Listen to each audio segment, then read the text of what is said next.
William II of England, sometimes called William Rufus for his red hair and complexion, reigned as the King of England from 1087 to 1100 CE. The son of William the Conqueror, the younger William was loyal to his father, unlike his elder brother, Robert, and so it was he who inherited the crown of England. William and Robert, who became the Duke of Normandy, would later battle for control of each other's territory, but they eventually reached a reconciliation. Put down in the history books as an unpopular king who lived the high life while fleecing the state and church, he at least consolidated the gains of his father and permitted his successor, another brother, Henry I of England, to enjoy a long and largely peaceful reign which gave the country some much-needed stability following the turbulent Norman conquest of England. William was born c. 1056 CE in Normandy, his father being William, Duke of Normandy, otherwise known as William the Conqueror, or William I of England following his invasion of that country in 1066 CE. The young William's mother was Matilda of Flanders, who was the daughter of the Count of Flanders and the niece of Henry I of France. Matilda would be crowned the Queen of England in Westminster Abbey.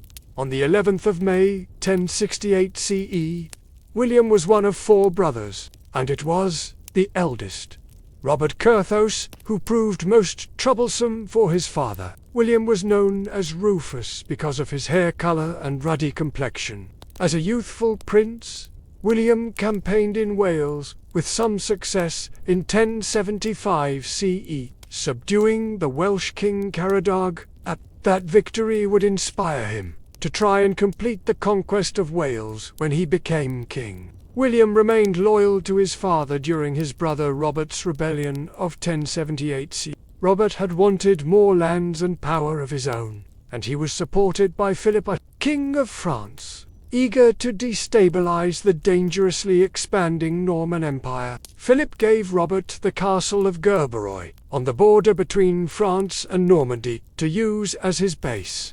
The king, William the Conqueror, besieged the castle but was defeated by a force led by Robert in a field engagement. Father and son then reconciled, and in 1079 CE, Robert was sent off to Northumbria to stop the repeated raids there which came from Scotland. Robert remained ambitious though, and he sided with the enemy against his father at the siege of Mantes in 1087 CE. These family troubles were not good for the kingdoms of either England or Normandy, but they were good news for William Rufus, who was now his father, his favourite and most likely successor.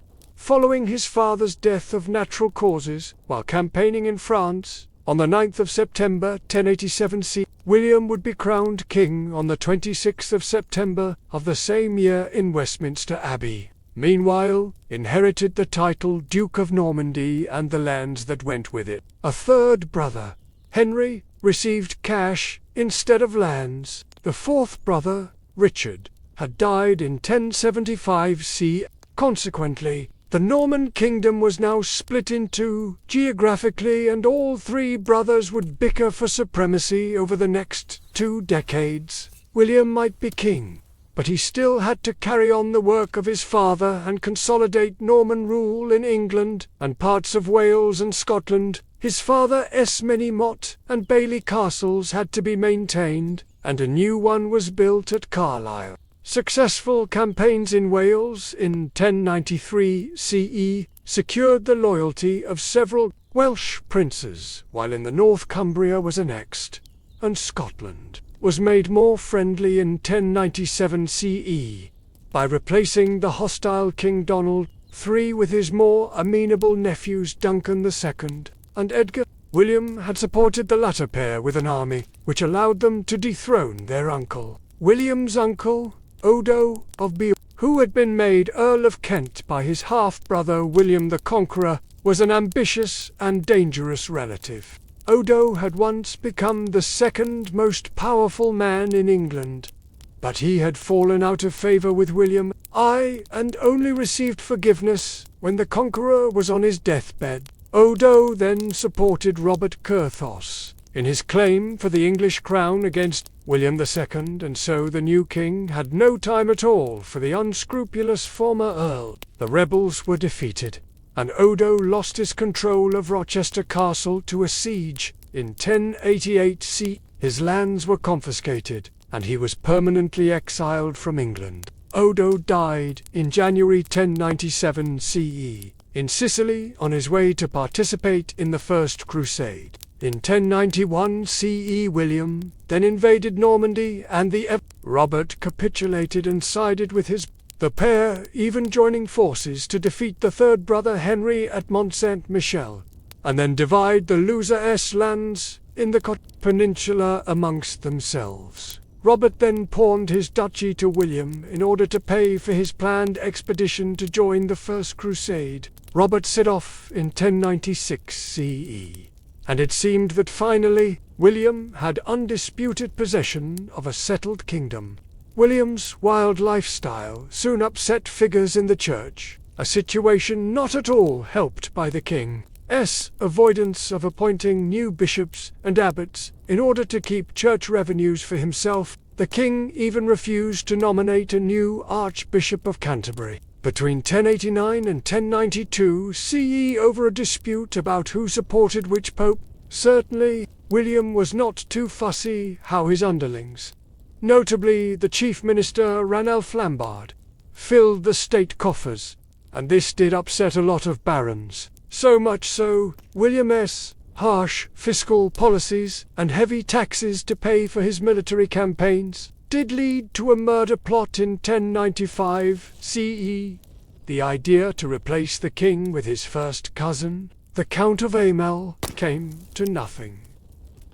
The king then embarked on a fearful witch hunt of the conspirators, which led to tortures, mutilations, and in a typical episode of financial opportunism, Flambard used the occasion to fine nobles left, right, and centre, and so bring yet more money into the state treasury. William's hot temper, sarcastic wit, and short physique seemed to have cost him a favourable portrayal in most history books, where he often appears as a roister in good. Charlie, who was rather too fond of wine and the results of his passion for hunting, the unflattering depiction may have more to do with the bias of religious chroniclers. Upset with the king for his treatment of their archbishop, they even charged William with being a pagan and spreader of witchcraft. Rufus was also accused of being a homosexual, significantly, a charge only declared after his death. And really the only evidence he might have been is that he did not marry, hardly a conclusive point.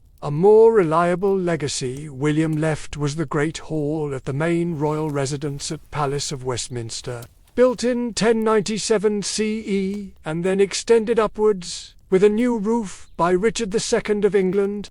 William II died on the 2nd of August, 1100 CE in the New Forest, as the result of a hunting accident when the nobleman William fired a fateful arrow which bounced off the back of a fleeing stag and landed right in the center of William's chest. At the time, the incident was regarded as an accident, and Tyrell was not punished for his part in the tragedy. It is, nevertheless, curious that William's younger brother and successor Henry was in the hunting party, and Robert Curthos was just then away fighting in the First Crusade, allowing Henry to forward himself as the next king. The church had another explanation, and blamed the harsh forest laws imposed by William's father. In short, the king had received divine punishment for royal greed. A third explanation is the king was shot by a poacher. Angry at the brutal mutilation punishments dished out to anyone who even scared animals in the king's hunting reserves, never mind those who were caught killing them. It is perhaps significant that the very park where William was killed had been created by his father, and so many locals would have well remembered the days before the Conquest, when the forest animals had been open game. Whether accident or intention, the king was dead, and he was buried under the tower of Winchester Cathedral. Unmarried and without children, William's throne was taken by Henry, who had not been slow to secure the royal treasury and his election by the ruling council, all within 48 hours of his brother's death. Thus, On the 6th of August, 1100 CE, Henry I of England was crowned in Westminster Abbey. The king would defeat his brother Robert at Tinchebray in Normandy in 1106 and go on to rule his unified kingdom of Normandy and England with some success until 1135 CE. Finally, in an interesting footnote, the tower under which William Rufus was buried in Winchester Cathedral collapsed in 1107 CE, another indicator, the pious medieval chroniclers pointed out, of goddess wrath on a pagan king who did not take care to exercise his divine right for the good of his people. William III of England became King of England, Scotland, and Ireland after the Glorious Revolution of 1688. Protestant William, Prince of Orange, was invited to rule jointly with his wife Mary II of England, daughter of the deposed James II of England, who was Catholic. William spent much of his reign in an indecisive war with France, and he was not popular in his adopted kingdom. William of Orange was born on the 4th of November 1650 in Binnenhof Palace, The Hague. His father was William II of Orange, and his mother Mary Stuart, the daughter of Charles I of England. William's father died before he was even born, and he lost his mother when he was just 10 years old. Both parents had succumbed to smallpox. Consequently, William became Prince of Orange immediately, a name which derives from the small principality near Avignon in southern France. William's precise role as Prince of Orange is described here by the constitutional historian R. Starkey.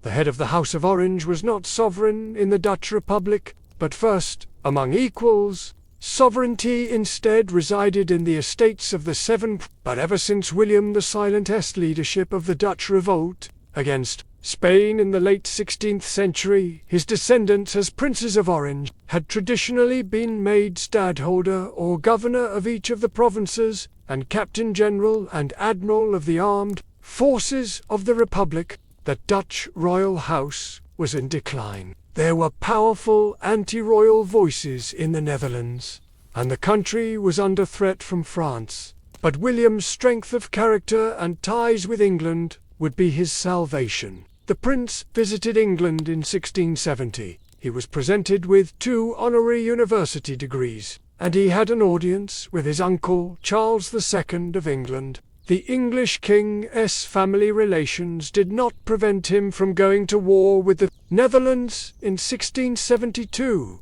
During this conflict, William became Captain and Admiral General of the combined Dutch armed forces. In 1675, the prince was wounded in the arm fighting the French, and that after surviving a bout of smallpox the year before. William's main concern for the Netherlands was that this collection of states was under an ever more serious threat from Catholic France, which was expanding its territory across the European continent. The Dutch navy could not fight both England and France together. This was one of the reasons William married Princess Mary, the daughter of James II at Whitehall on the 4th of November 1677. Mary was considered something of a beauty, while William was short, hunched, had a hooked nose and black teeth, and his character was no improvement, being taciturn and humorless. Despite the physical disparity, the couple did eventually build a strong bond, although William kept at least one mistress, and there were rumors that his taste ran to young men. The diplomatic significance of the marriage seemed to have its desired effect. When Louis XIV of France signed a peace treaty with the Netherlands in 1678, William was a Calvinist Protestant, and Mary had been brought up a Protestant on the insistence of the English Parliament, which feared her Catholic father James had plans to reinstate Catholicism as the state religion when he succeeded his elder brother Charles II of England. Indeed, when James became king in 1665, he began to place Catholics in prominent public positions and insisted certain Catholic practices be. Further, the king was an authoritarian who ignored certain laws, and who was biased in the application of others when it suited. James even dismissed Parliament in November 1685, and that body was never to be recalled while he sat on the throne. The final straw came when James finally had a son, born on the 10th of June 1688, James Francis Edward. The king was Catholic. The Queen, Mary of Mo, was Catholic, and now, surely, the heir would be Catholic. When in June 1688, prominent Protestant figures in England invited William of Orange to invade and become king, he gladly accepted. William was the grandson of Charles I of England and the son-in-law of James II.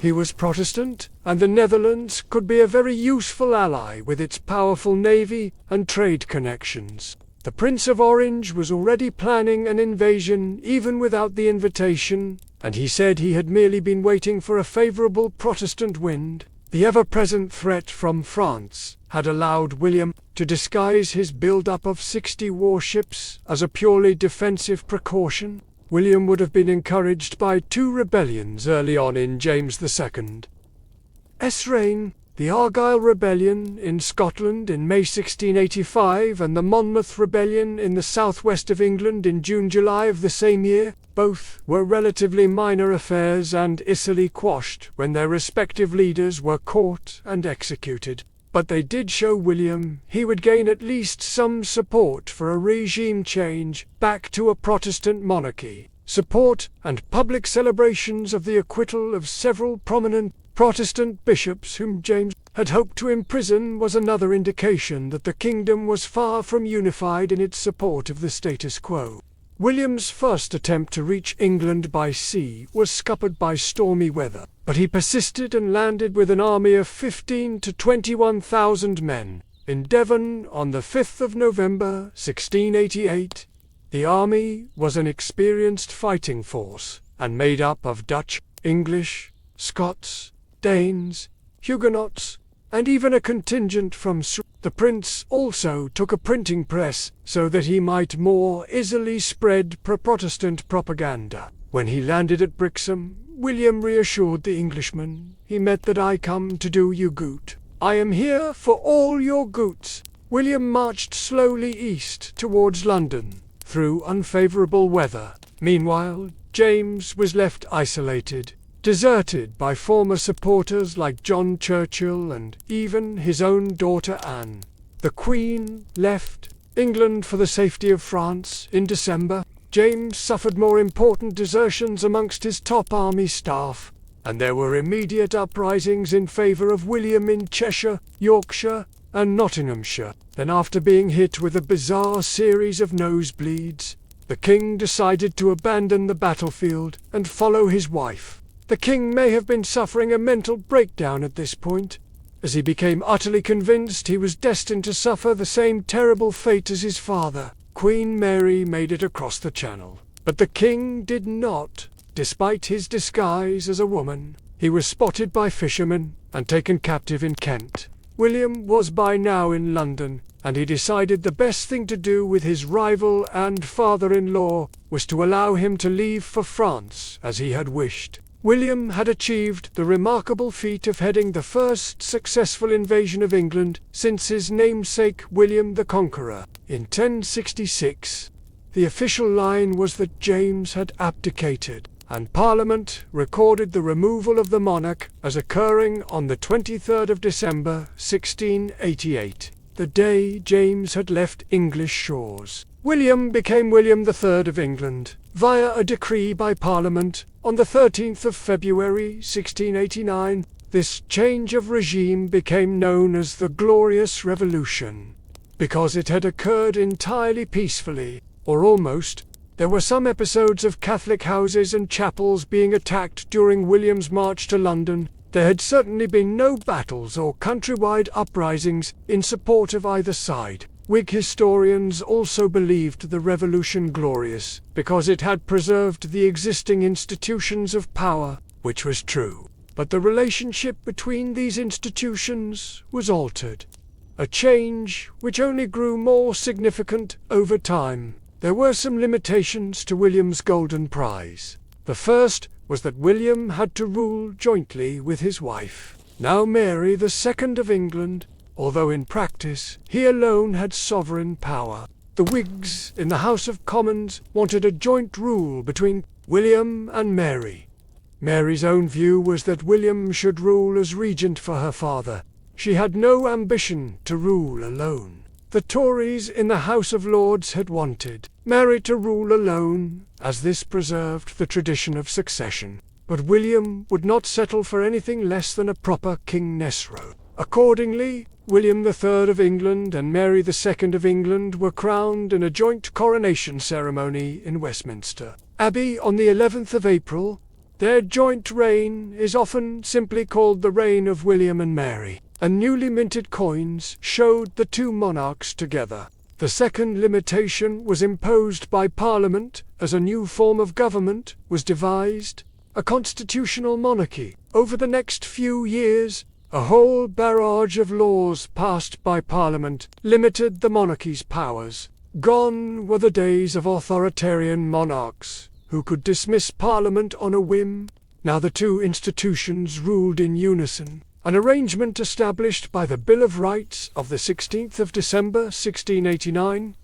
Parliament had the ultimate authority in the key areas of passing laws and raising taxes. It also became much more involved in accounting how money was spent for state purposes, particularly on the army and navy. The monarchy was now supported not by the taxes they could raise or the land they could sell, but by the money from the civil list issued by Parliament, beginning with the Civil List Act of 1697. The king lamented in private, the Commons used him like a dog. Truly, a King of England is the worst figure in Christendom.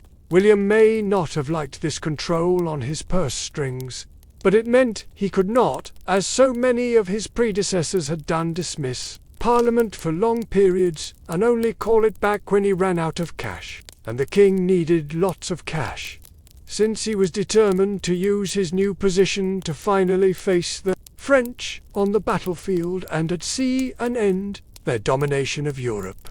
Thus began the hugely expensive 9 Years' War, which saw the League of Augsburg, later called the Grand Alliance, and composed of such powers as the Netherlands, Holy Roman Empire, and Britain, face France. The war had no clear winner, but William did suffer bad defeats at Steenkirk in 1692 and Neerwinden in 1693. The king gained a notable victory against the French at Namur in September 1695. The war came to an end with the Treaty of Ryswick, signed on the 20th of September 1697, which, amongst other points, finally saw Louis XIV of France recognize William as the rightful King of England, Scotland, and Ireland. Meanwhile, the list of limitations on William in Britain continued. No monarch could henceforth maintain their own standing army. Only Parliament could declare war, and any new monarch had to swear at their coronation to uphold the Protestant Church. No Catholic or individual married to a Catholic could ever become king or queen again. To ensure Parliament did not itself abuse the power bestowed upon it, there were to be free elections every 3 years and a guarantee of free speech in its two houses. Finally, the May 1689 Toleration Act, although it did not go as far as Calvinist William had hoped,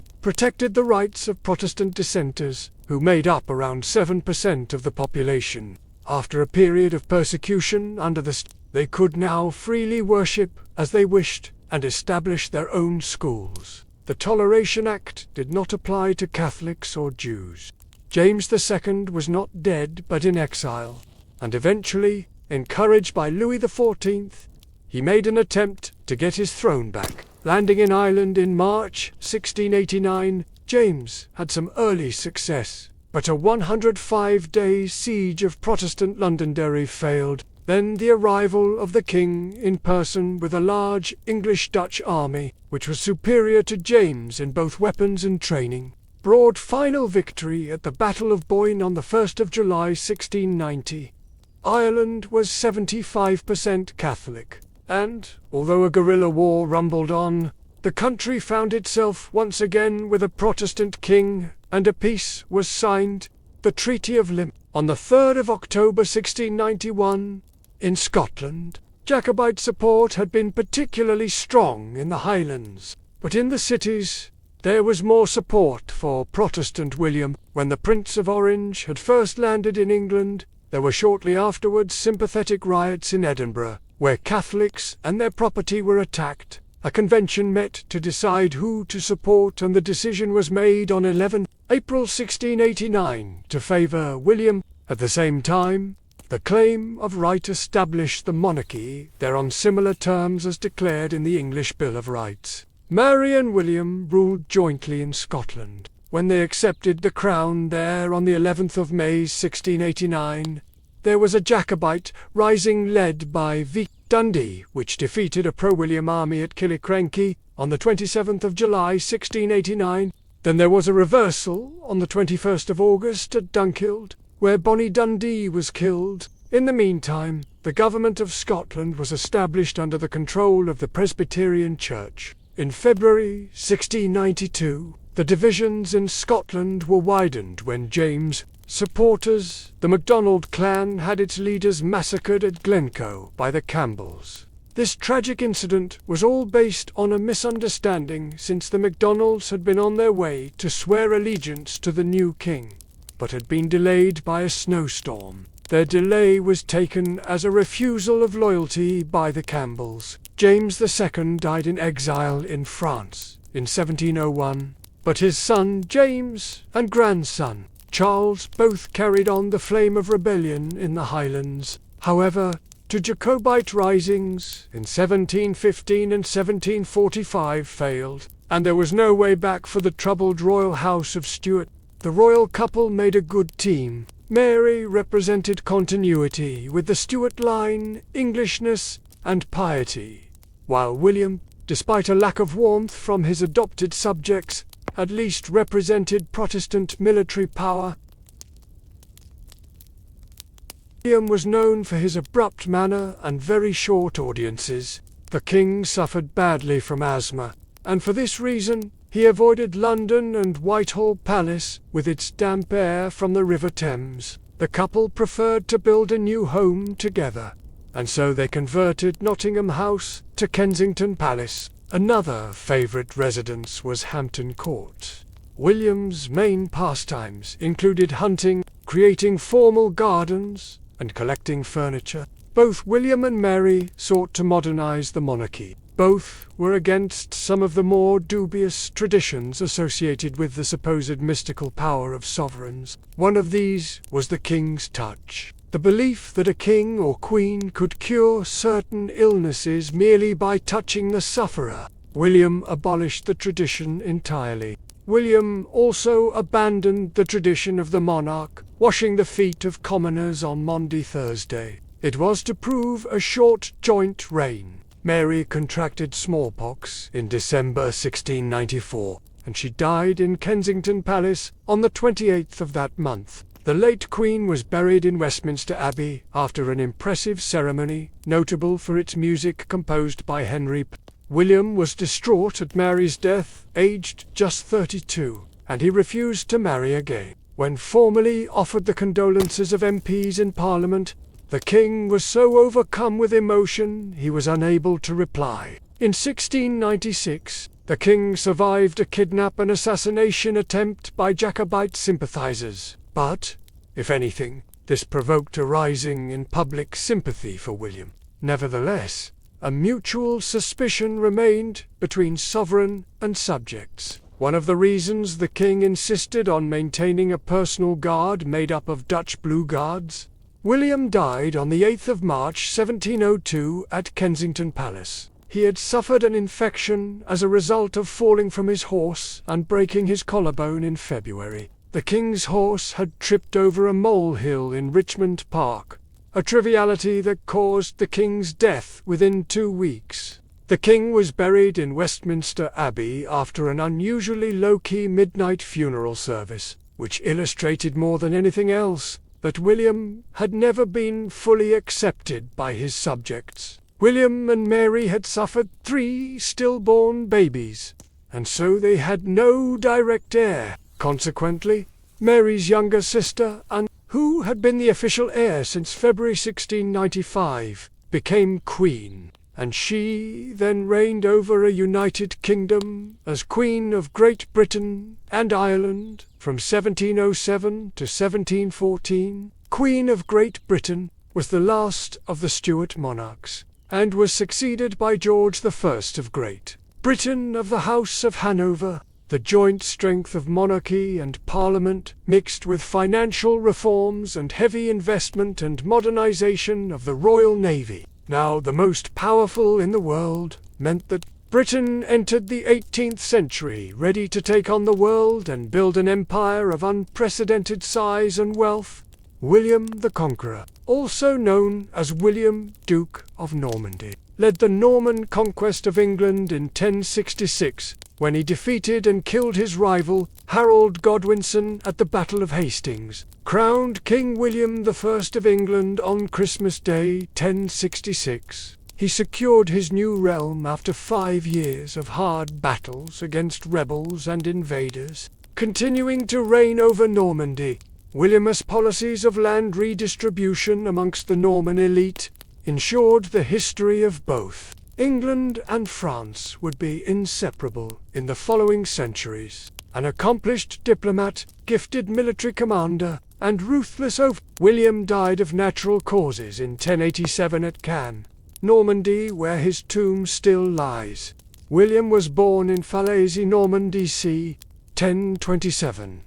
He was the illegitimate son of Duke Robert I of Normandy. Hence, he is sometimes referred to as William the Bastard. William's mother was Herlave, daughter of a wealthy merchant in Rouen, who also performed the duties of a chamberlain to the ducal court. William's half-brothers were Odo of Bayeux, the bishop of that city and future Earl of Kent, and Robert Count of Mortain. In 1053, William married Matilda, the daughter of the Count of Flanders and the niece of Henry I of France, in a marriage which conveniently cemented the burgeoning diplomatic relations between the 3 regions. Together they would have 4 sons and 4 daughters. William of Poitiers, an informed but obviously pro-Norman contemporary, describes the young duke in the following glowing terms in his 11th century chronicle. History of William the Conqueror. Now at last the most joyful and longed-for gladness dawned for those especially who desired peace and justice. Our Duke, already adult in sagacity and bodily strength, if not in years, took up the arms of knighthood, whereat a tremor ran through all France. Armed and mounted, he had no equal in all Gaul. It was a sight at once both delightful and terrible to see him managing his horse, girt with sword, his shield gleaming, his helmet and his lance alike menacing. The description may sound like a eulogy, but it is perhaps significant that the seal of the Duke was a knight on horseback, the first such device employed by a European ruler, and much copied thereafter. William had other talents besides military ones, though, as he would show throughout his career, the Duke was a meticulous planner, a master of seizing political opportunities for maximum gain, and an able administrator. William was also a great lover of hunting, and the strict forest laws he would much later introduce into England were, in part, aimed at ensuring his beloved deer were not molested by poachers. William also had a reputation as a fine archer. When Duke Robert died in Asia Minor while on pilgrimage, William became the Duke of Normandy in 1035. Fortunately for William, his father had already secured oaths of loyalty from his barons regarding his son as his chosen heir. In reality, though William was still only a child, and so a guardian ruled in his name. In 1040, a civil war broke out in Normandy, when Gilbert was murdered and rebel barons sought to expand their own lands, often by building castles. It would take 7 long years for William to sort out his dukedom, but he could at least call on powerful friends, notably the Archbishop of Rouen, William's uncle Moga, and the powerful husband of his mother, Herluin de Finally, in 1047, and with the help of Henry who sought to protect the vital trade routes through Normandy and the future of one of his vassals, the rebels suffered a significant defeat. At Valdoun's near Caen, there were still more battles to come and some notable sieges, including a 3-year effort against the castle of Brionne, held by Guy of Burgundy, which ended in success for William. The next 20 years would see a great increase in the power of the dukedom. Not without a struggle, but the years of war would train William into one of the most formidable military strategists and field commanders of the Middle Ages, embarking on a sustained campaign of war and expansion, especially against longtime rivals like Flanders, and William used any method available, including terror and mutilations, as well as arranged marriages of political convenience for key members of his inner circle, to eventually become the most powerful noble in France. William was now almost too powerful, and, in 1053, the French king chose to side with the Norman duke's uncle, William of Arques, then a rebel baron. The duke, though, attacked the enemy's supply train, and his uncle was obliged to surrender. There had to be a robust defense of Normandy in 1054 when a French force, looking for revenge for the events of the previous year, invaded. The French army was defeated at Mortimer, and again against the same enemy, but with an even more emphatic result. At Ferraville in 1057, King Henry barely escaped with his life. The French king, stranded from half his army by a river in flood, was furious, but he could do nothing to prevent a massacre. William was unstoppable. In the coming years, he added to his dukedom several notable personal dependencies, including the Channel Islands and the duchies of Brittany and Maine. Along with the death of Henry of France, and the fact that his young son was under the guardianship of William Robert of Flanders, meant William's duchy was secure from its neighbours. The Duke's ambitions could now extend beyond France. William set his sights on the throne of England, but, still technically a vassal to the King of France, he could not attack without some prior justification and diplomacy. The Norman barons also had to be persuaded of the value of invading England. But the promise of land, titles, and riches proved sufficient motivation there. William proposed a justification for his invasion of England, with no lesser claim than he was the rightful king. This claim was based on the Duke's relationship with Edward the Confessor, King of England, from 1042 to 1066. Count Richard I of Normandy was Edward's grandfather and William's great-grandfather. William put it around that Edward, without children of his own, had once promised the Norman he would be Edward's official heir. As it turned out, on his deathbed Edward selected the Anglo-Saxon Harold Godwin, a member of the enormously powerful Godwine family, and then the foremost military commander in England, as his successor. In another twist to William's claim, Harold had visited Normandy c. 1064, where he had been captured by Count Guy of Ponthieu, and then handed over to William. A condition of Harold's release was that Harold promised to become William's vassal and prepare the way for an invasion. Thus, William felt wronged when Harold was crowned Harold II of England in January 1066. The Anglo-Saxon sources dispute much of this story, but it was enough to convince other European kings that William had some right to invade. In addition, William even received the blessing of the papacy, which had been at loggerheads with England's Archbishop of Canterbury for some years, refusing to acknowledge he had any right to the role. Convinced he had both right and God on his side, William made meticulous preparations for an invasion of southern England in the summer of 1066. It must be said that William was rather lucky in his invasion of England, because his enemy, Harold II, was obliged to face another invasion just a few weeks before the Conqueror arrived. This one by Harald Hardrada, the King of Norway. Now William I of England and Duke of Normandy The Conqueror had to fight on for 5 more years before England was fully subdued. Scorched earth tactics, building hundreds of Motte and Bailey castles, imprisonments and mutilations of rebels at such key cities as Exeter and York, the seeing off of 2 mini-invasions from Ireland by Harold's sons, the quashing of a Danish rebel force in East Anglia, and the complete redistribution of estates into the hands of loyal Normans, all ensured William did eventually secure his new realm. The church was restructured, with Norman bishops getting the plum jobs. Many important religious centres were moved closer to cities, and new cathedrals were built such as those at Winchester, York, and Canterbury. William might have got himself a rich new kingdom, but he did not ignore his lands in France, and he frequently returned there, often leaving England to be ruled by his half-brother Odo, Earl of Kent, and his close friend William Fitzosborne, Earl of Hereford. Indeed, sometimes William had to fight to maintain his lands in France, notably against Fulk, Count of Anjou in 1073.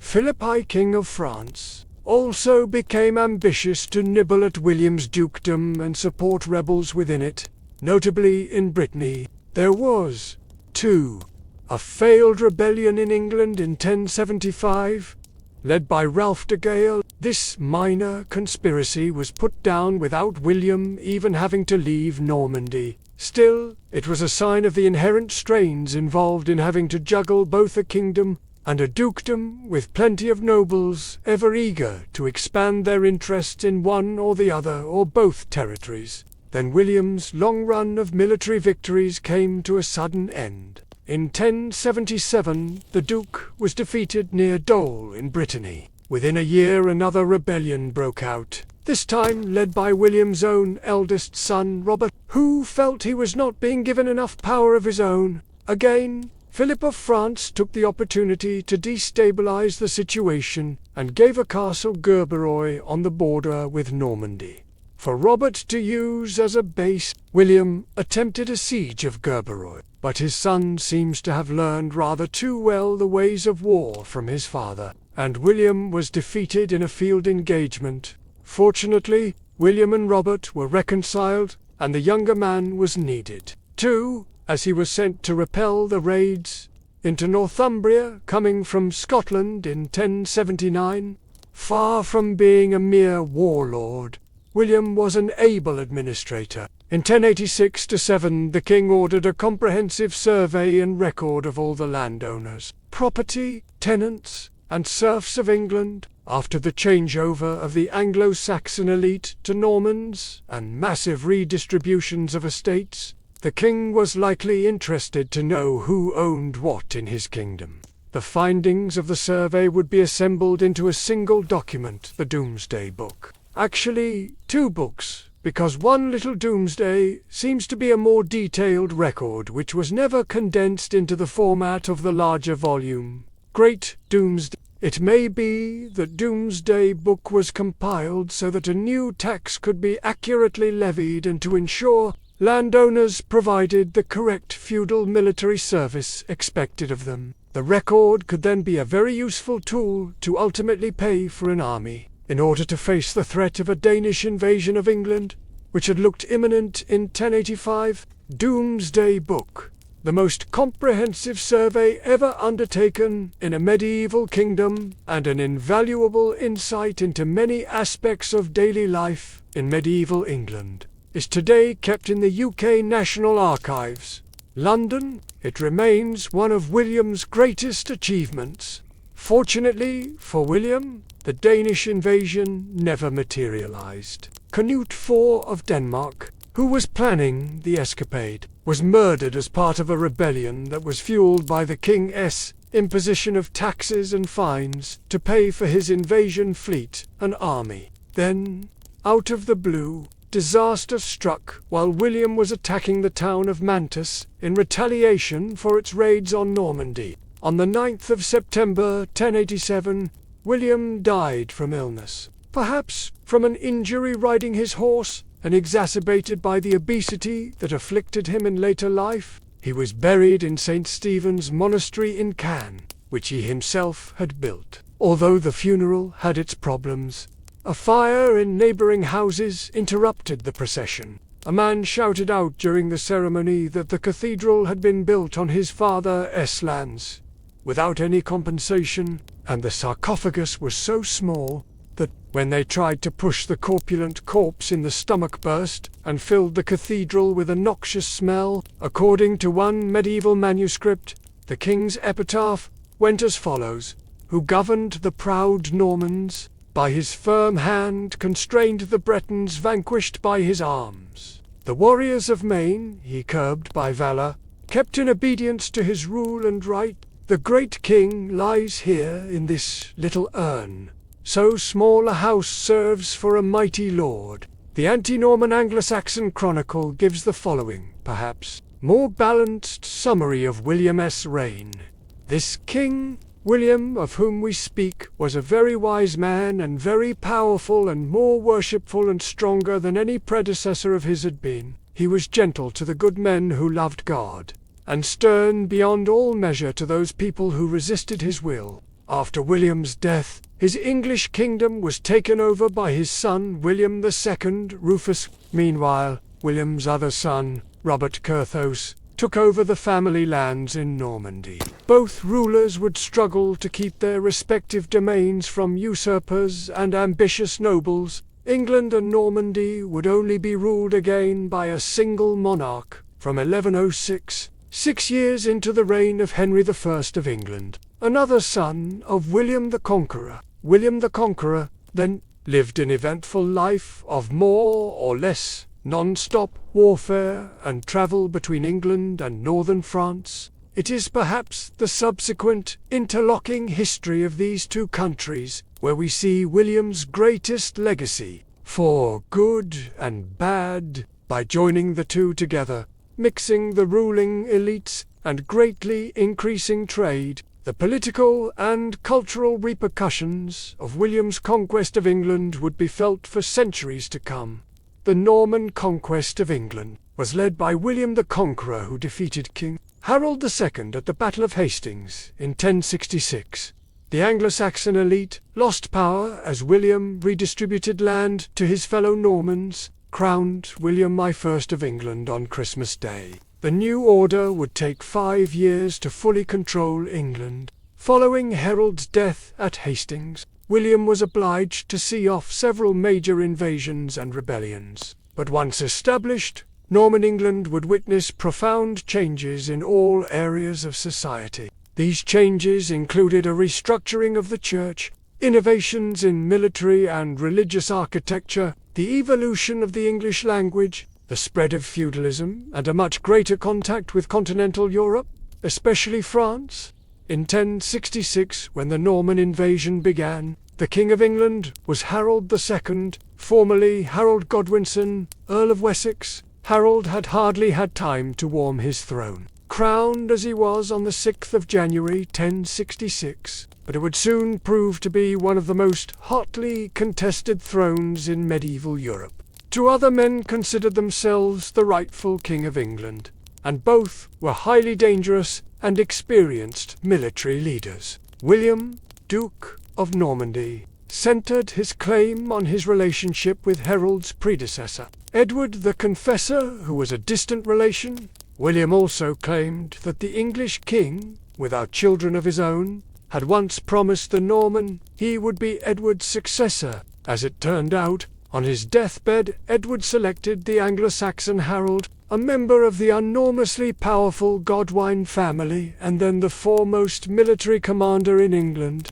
as the official heir. The Normans also claimed that Harold had visited Normandy in 1064, where he had been captured by the Count Guy of Ponthieu and then handed over to William, a condition of Harold's release. So the Norman version of the story goes, was that the Earl of Wessex promised to become William's vassal and prepare the way for an invasion. Thus, William felt wronged and was fully prepared to enforce his claim with a full-scale military invasion of England. Such was the scale of William's preparations in the summer of 1066. Harold knew full well what was coming, and he gathered an army to await the Norman's dreaded arrival. Unfortunately for Harold, time passed without the invaders turning up, and he was forced to stand down his army. Even worse, the third claimant to the English throne then chose his moment to enter the complex political drama. Harald Hardrada was the King of Norway, and he had two dubious points to his claim. First, he believed he was also the rightful ruler of Denmark, a kingdom which had long claimed sovereignty over large parts of England, and second, his predecessor Sweyn of Norway had been the illegitimate son of Ælfgifu, the King of England from 1016 to 1035. Like William, Hardrada was prepared to press his claim through force, and he amassed an invasion fleet which sailed to England in September 1066. Harold faced the impossible situation of two invasions in the opposite parts of his kingdom at exactly the same time. At the very least, 1066 was going to be very eventful indeed. Hardrada's invasion was initially successful against an Anglo-Saxon army, led by two inexperienced English earls, at the Battle of Fulford Gate near York on the 20th of September. Then Harold marched a second army northwards and won a decisive victory at the Battle of Stamford Bridge, also near York. 5 days later, in which Hardrada was killed, along with his ally, Harold's traitorous brother. Next, on the 28th of September, William and his invasion army landed at Pevensey in Sussex, southern England. Harold had little option but to march back to the south and do battle for a second time, speed being of the essence, as the Normans had already begun torching pockets of southeast England. Harold arrived in London on the 6th of October and mustered what forces he could. A mixture of the army from Stamford Bridge and a local levy of less well-trained troops from the shires, the two armies, likely numbering around 5,000 men each, faced off at Hastings on the 14th of October. The Anglo-Saxon army was largely composed of infantry, with the elite being the king's housecarls who wore chain armor and wielded huge axes. The Normans and their French allies, in contrast, had a significant number of archers, probably a unit of crossbowmen, and at least 1,000 cavalry. Initially, when Harold occupied a small rise known as Hammerhead Ridge, the English resisted well the early Norman attacks, thanks to their strategy of protecting each other with their shields. When discipline broke amongst the Anglo-Saxons, though, and warriors moved down the hill in pursuit of a Norman cavalry retreat, the battle swung in William's favour. Eventually, the cavalry was successful in breaking up the Anglo-Saxon shield wall formation, and when Harold and his two brothers were killed, William's victory was assured. The English king, at least according to tradition, was felled by an arrow to his eye, and then he was hacked to pieces as he lay prone on the ground. It was a great victory for William, who rested his men and then prepared to continue his invasion by subduing the southeast of England and taking London. The great city of London was one of William's priorities, but it was protected both by the River Thames from the south and by the fact the only crossing point was an easily defended fortified bridge. Consequently, the Norman Duke decided on a much less direct attack. In effect, William performed a gigantic loop around southeast England, and so was ultimately in a position to cut off the roads leading to London and attack the city from the north in November 1066. Reinforcements landed from Normandy, and the important towns and fortifications of Romney, Dover, Winchester, and Canterbury were all taken. In the event, William's successes elsewhere and the lack of a significant army after the loss at Hastings saw the remaining Anglo-Saxon nobles and their figurehead Edgar Feeling surrender the city and the kingdom without a fight. The victorious Norman Duke was crowned William I of England on Christmas Day 1066 in Westminster Abbey, bringing an end to 500 years of Anglo-Saxon rule. Motte and Bailey castles were built everywhere, and Norman lords took over estates across the conquered territory. William now sought to focus on the northern half England and subdue the lingering Anglo-Saxon rebels there, which included the Earl of Mercia and Mercia, the Earl of Northumbria. 1066 had been spectacularly successful for the Normans, but William now faced 5 years of on-off fighting to fully secure all the parts of his kingdom. In the summer of 1067, the first of a long line of threats appeared on the horizon. This first danger came from an unusual quarter, too, in the form of Eustace of Boulogne, one of William's former allies, who attacked Dover with a fleet from northern France. Just after this attack was repelled, another threat came at Exeter, where a major rebellion had broken out. Largely motivated by William's new burdensome taxes, the king marched there personally and laid siege to the city for 18 days, until it capitulated in January 1068. By the spring, William felt secure enough to invite his wife Matilda over from Normandy and have her crowned the Queen of England in Westminster Abbey on the 11th of May. Far from being over, though, a new danger came in the form of God, son of Harold II, then in self-imposed exile in Ireland. Godwine assembled a fleet of rebels and pirates and landed on the western coast of England at Avonmouth in the summer of 1068. Bristol was the target, but the city resisted, and a local shire army was mustered, which successfully saw off the attack and forced Godwine to return to Ireland. At the same time as this failed Godwinson fight back, a rebellion broke out in York.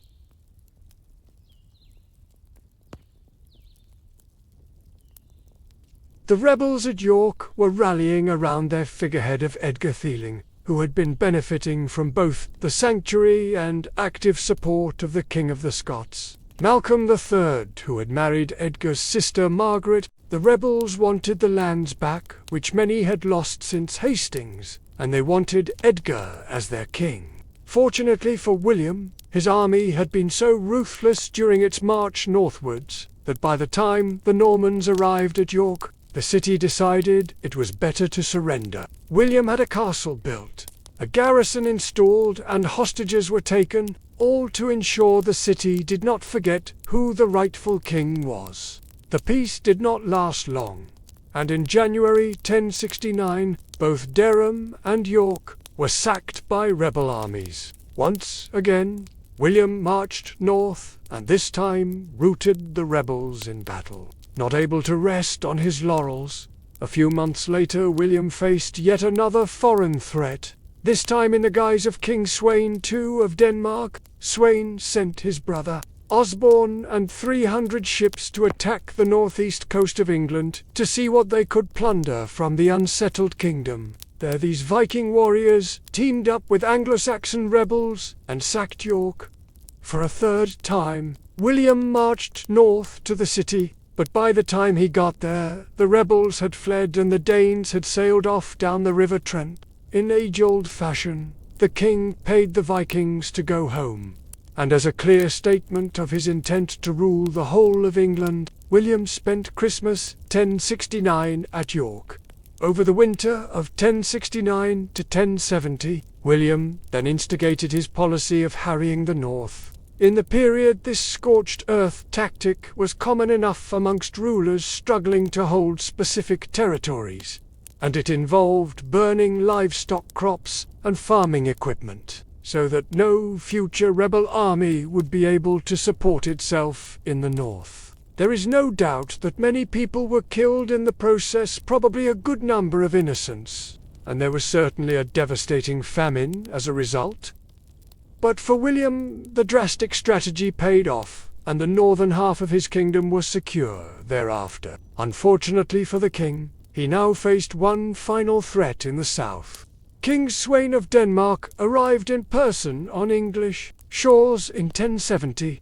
The force, led by his brother the previous year, had never left England, as they had promised William to do, but the harsh winter and lack of foraging possibilities had depleted their numbers significantly. Otherwise, Sweyn may have planned to launch a full-scale invasion of England.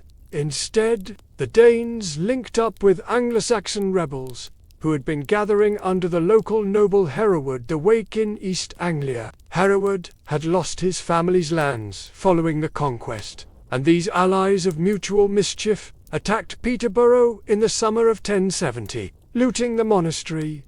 There, unfortunately for Hereward, the Danes then sailed off home with this treasure and left him alone to face William's wrath. Despite the setback, the rebel leader continued his guerrilla warfare with some success, and he gradually attracted more followers from across the country, including Earl Mac. After several small expeditions failed to break through the difficult terrain of the fens of East Anglia, William was obliged to lead an army there in person. Methodical as ever, in the summer of 1071, the king mobilized by both land and sea, eventually building a causeway which allowed him to transport the siege engines with which he could attack Ely Abbey, now the rebel headquarters. After fortifications were built around the abbey and seeing William's determination at close quarters, the rebels either surrendered or fled. William had put down the last Anglo-Saxon rebellion to threaten his reign. Then,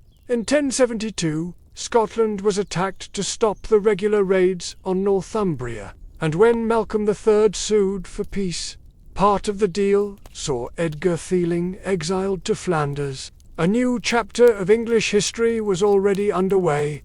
The Normans were here to stay.